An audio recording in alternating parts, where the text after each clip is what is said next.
Hello everyone, it's Jonny here from the Ruck and Maul Podcast, and welcome to this week's preview video for the weekend's Gallagher Premiership games. Right, tonight we've got Northampton versus London Irish, kick off at 7:45 on BT Sport 1.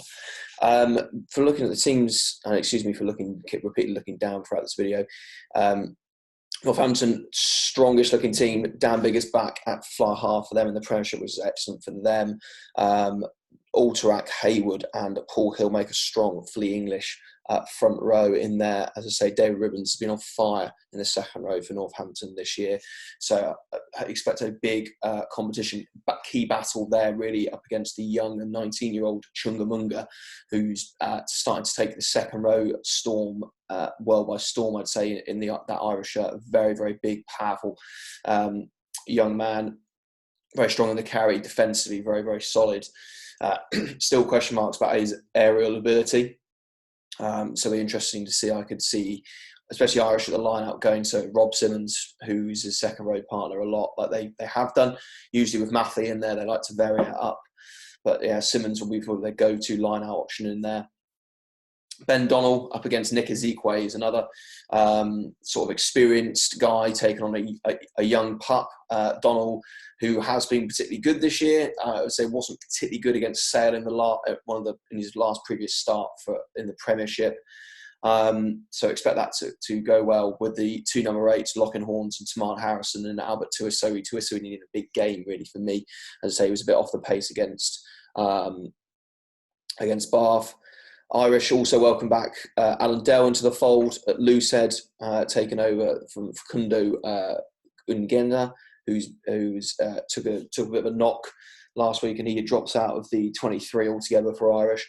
I say Matu obviously coming off the ban for his red card on the tackle against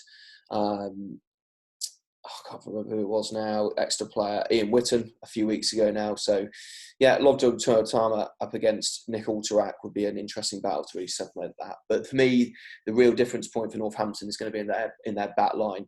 Obviously, George Furbanks flirting with the idea of playing fly half and now bigger back. He can now shift into his better role at 15 against Tom Parn, which is absolutely fantastic for a future England 15 berth. Ollie Slightholme against Ben Loader, both wingers on fire. So expect fireworks in there. But a potential hole that Northampton could look to exploit is James Stokes, who's usually deployed as a utility wing/fullback in these unfamiliar 13 with Rona and Theo Brothy-Clues also injured for Irish. Jackson and Bigger are going to be the key for how the game will tick. Jackson needs to take a bit more responsibility in that sort of develop that Irish kicking game. As I say, Irish may be guilty about overplaying a little bit against Bath the week before in the European stuff. Bigger will want a big response from his forwards and his back line after that. Disappointing loss to Ulster the week before. As I say, I make no bones about it. I'm a massive London Irish fan. Hate to really go against my team. I just think that Northampton back line is exceptional. So I'm going to go Saints by 7. I think Irish getting a losing bonus point away from home would be good. As I say, a win would be great, but realistically, I'm seeing Northampton take that tonight. Then we move on to the weekend's game, and they've been shifted around due to the Duke of Edinburgh's funeral at 3 o'clock. So at 12:30, down at Stanley Park is Exeter Wasps. Facundo Cordero comes in for Ollie Woodburn on the wing. As I'm a massive fan of Cordero, scored an absolute worldly against Sale a few weeks ago now, when unfortunately Exeter went down and lost the AJ Bell. Apart from that, it seems to be an unchanged forward pack, with Sam Skinner coming in for the only notable real change there for Jonny Gray. Jonny Gray, looking at this, actually is he's just on the bench actually, so an unfamiliar role for Jonny Gray, but as I say, it just shows the strength and depth for Exeter. Key battles for me is again Sam Simmons up against Brad Shields there. As I say, Shields has sort of adopted this number 8 role, and I say the rumour of him going back to the Hurricanes, so some big performance from Shields in there. But Launchby Skinner is going to be quality. As I say, second row, taking the line out. Wasps' line out's really struggled without Launchbury in there. Will Rowland's obviously back in there as well. That boat against Jonny Hill, that is a really good engine room tight battle there. A dog who's obviously on the wing against Cordero, that'll be interesting to see how that goes. But for me, Exeter are going to have the power up front. They're at home. Stuart Hogg needs a big performance. Slade and Devoto together again. Flaherty's unstoppable at the moment. Wasps, there and thereabouts, need a bit of consistency. Looked good against Clermont in parts. They've obviously had a week off, which is very useful for them to freshen some of the boys up. But yeah, for me, I'll give the result to Exeter, and I'm going to say Exeter by 12 overall there. So Sale, Gloucester and Sale just roughly looking like they've rung a couple of changes, starting in the backs. Aaron Reid comes on the wing, who's a very, very exciting young English player there to keep an eye out for. Johan Jansi van Rensburg usually operates in the 12 role, shifting one out. So Sam James in there. Interesting that. Sam James is usually deployed at outside centre, so interesting to see. I could see them two flipping between each other.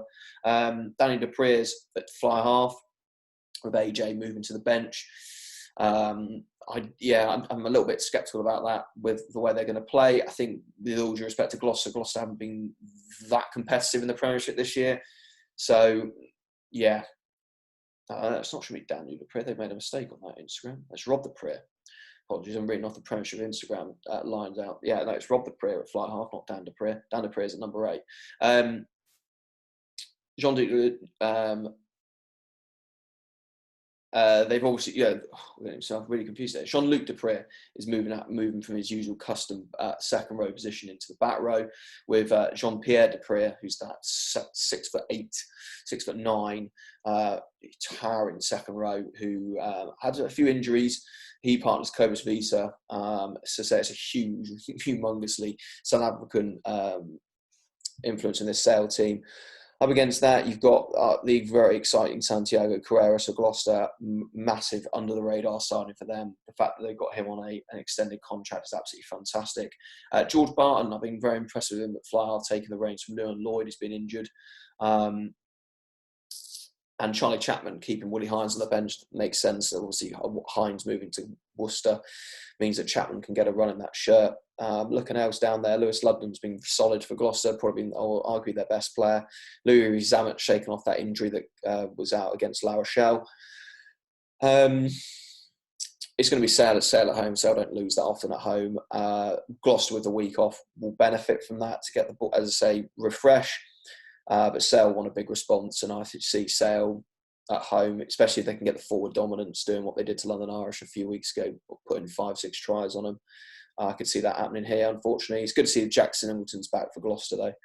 So that will help with them. But Sale by, go on, well, it's harsh, but Sale by 20 at home with that team out there, especially with AJ coming off the bench and Curry getting a Premiership start as well.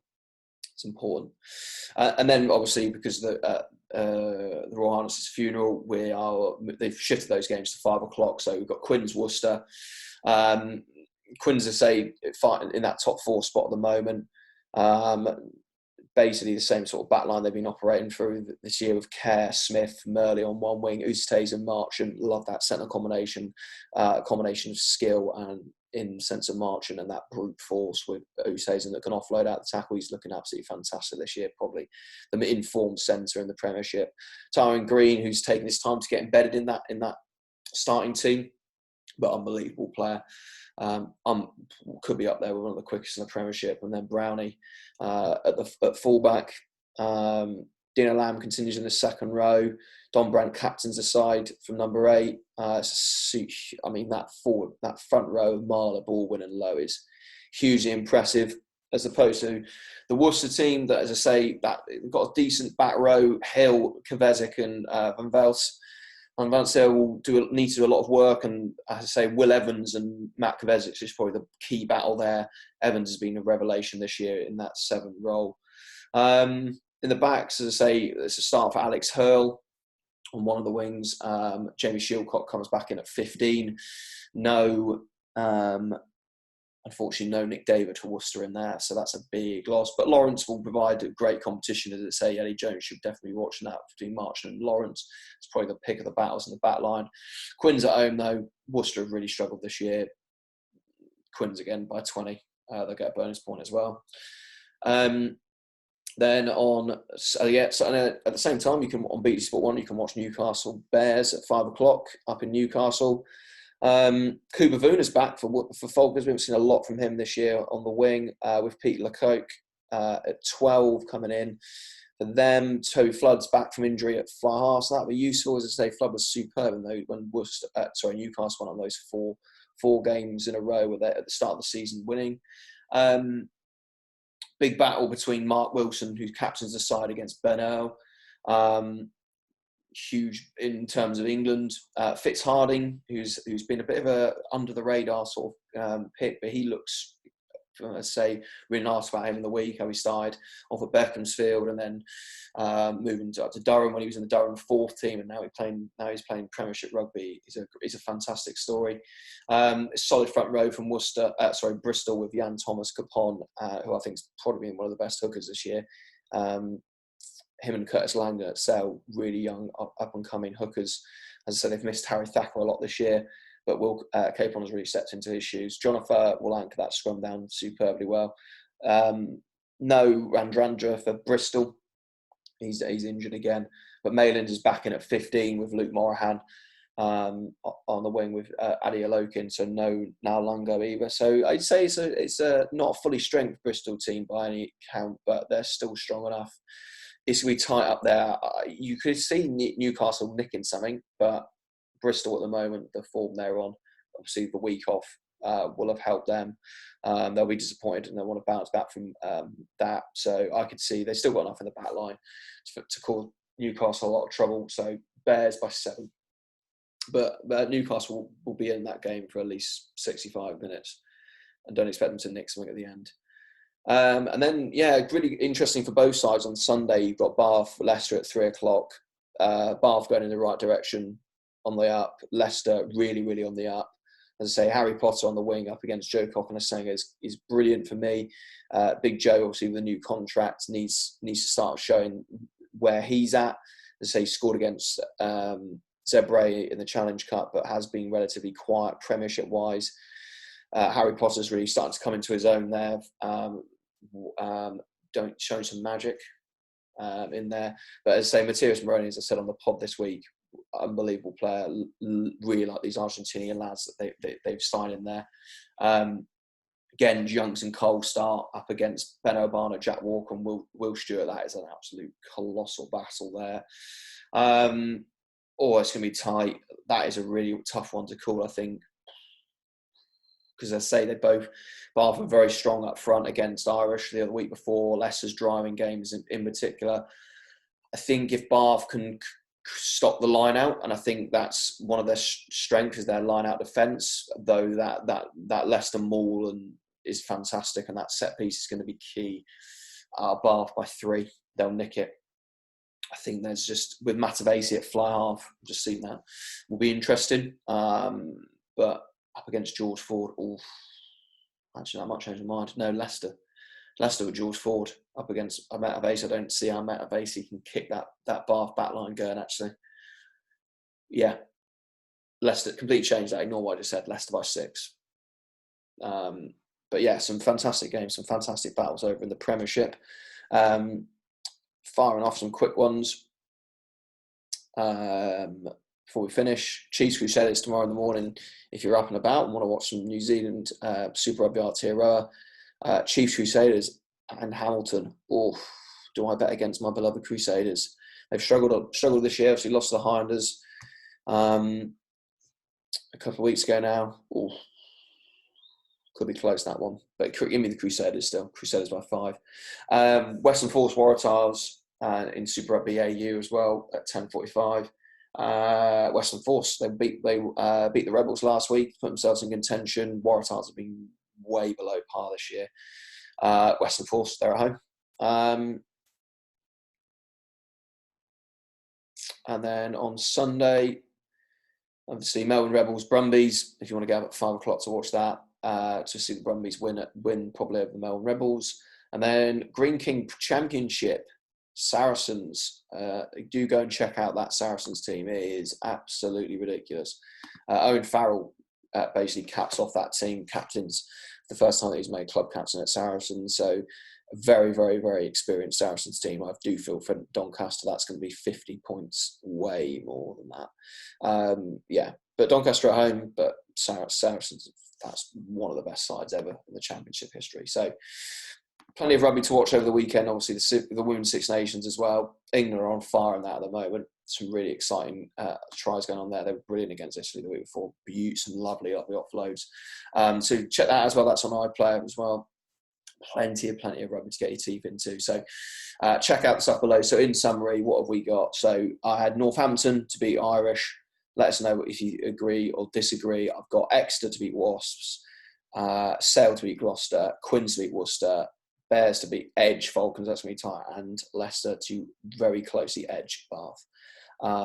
I say, main podcast will be back on the channel either Monday or Wednesday next week. So let's see you all then. As I say, give us this video a like, subscribe if you're new, and help further this podcast and give us some feedback of what it is. And I hope you enjoy these preview videos because I'm maybe doing a few more of them. See you later.